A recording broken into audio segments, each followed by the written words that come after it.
Hello there, how are you? Welcome back to How I Did It. Well, today I'm going to show you how I utilized a spray foam kit from the big box store to spray this end wall. Now, I had decided on using spray foam for any walls that had a void in them, a window, a door, whatever. Mainly, you get a good seal. The other purpose in doing it was the spray foam, from everything that I've read, adds a dimension of strength to the particular area that it's applied. So I get great coverage up behind the outlets and the switches and whatnot, as well as the strength factor. And they say for 1 inch of this high density foam, it's an R value of 6 point something. So basically, I'm getting an R13 with 2 inches of spray foam in this end wall. Now, in the higher area on this end wall, because they're all just straight 16 on center open bays, those are going to actually get rollout insulation. So prep is key with this stuff. If you think that you have enough coverage, you need to add some more because it will get all over the place. The other thing that I need to emphasize is take the time to actually go through and read the directions. Just stop what you're doing, sit down, have a cup of coffee. Some of it's, redundant information, but there's little hidden gems in there that will actually make the job go easier. On top of that, when you're using this spray foam kit, it comes with multiple tips. It has everything that you need in here. So don't think that you have to apply it all at one time and get in a rush. The blue tip is your fan, the white tip is your solid. And when you spray this stuff, it's just like a garden hose. If you're too close, it's going to splatter back on you. If you're too far away, it's going to mist and get all over everything. Utilizing the petroleum jelly or Vaseline on the interior of this tip, and then to put the tip into the trigger there, allows you, if you want to take a break, so you can spray your area, pop the tip back off, and just let it dry. Take the time to cool down and look and see if you've gotten all the coverage that you want. The hoses are marked, the tanks are marked. Red goes to red, blue goes to blue. Tighten it down all the way and then open it up all the way. Squeeze your trigger, nice and easy. That allows all the air to get out of your hose, and then you're ready to start applying the foam. If you can spray a garden hose, you can spray this spray foam. And again, prep is key. Where I'm standing right there, I should have that whole area covered with plastic. I just shortcutted it, trying to rush through to get everything ready to go and then to be done. It ended up creating a little bit more cleanup in the end, and fortunately, I didn't have a catastrophe happen, but just know that if you think you have enough coverage, give it at least one more layer, because this stuff will go everywhere. Now, when you apply it, as it's curing, you can feel heat coming off of that foam.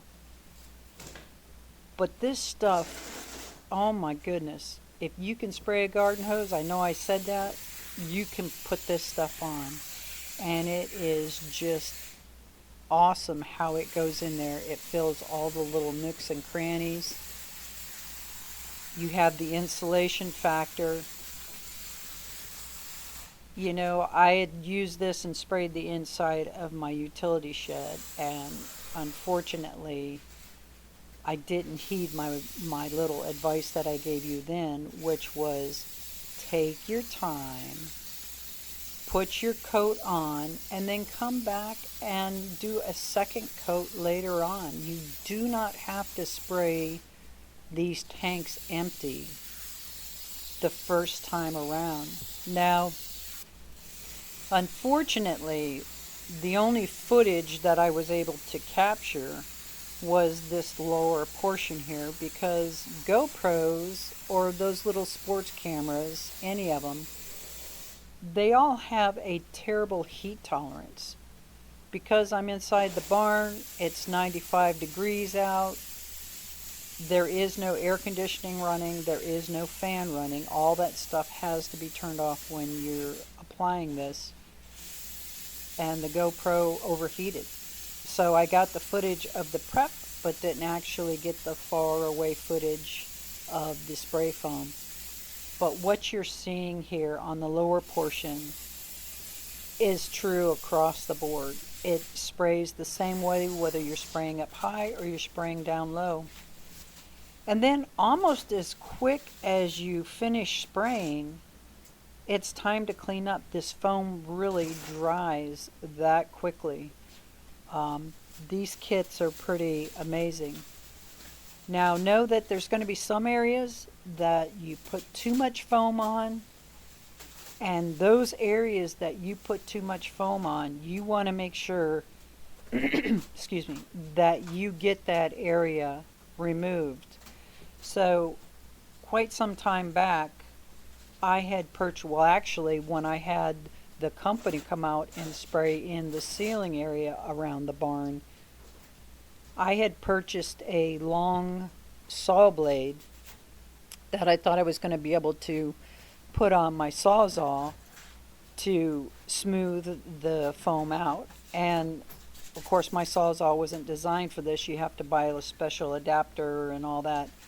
So I ended up using this by hand. So any place that the foam protruded out past the studs, I used this big old saw blade to cut this foam. Don't wait to do this step. I waited to do this step on the spray foam that the company put in on the ceiling. And that stuff gets so hard, it is almost impossible to cut through it, even with a brand new saw blade like this. So take the time while it's cured, but not rock hard cured, and cut any foam out that is protruding past. That way you can come back, put your drywall in, and this spray foam won't keep it from seating up against the face of the studs. And as you can see, again, prep was key here. I had this whole entire top area taped and plasticed off. So the only place that I have to really go over with this blade are a couple of areas that I got carried away and basically left the garden hose in one place too long. It really sound deadened it. It makes the door feel much more solid, if that makes sense, coming through. Definitely feel a huge difference in the thermal break with the sun that comes in. This is actually the east wall, and when that sun comes up in the morning, it was just baking in. You could feel the heat radiating off, and with this spray foam in here, it just made such a drastic difference. I spent more time with prep and cleanup than I did spraying it.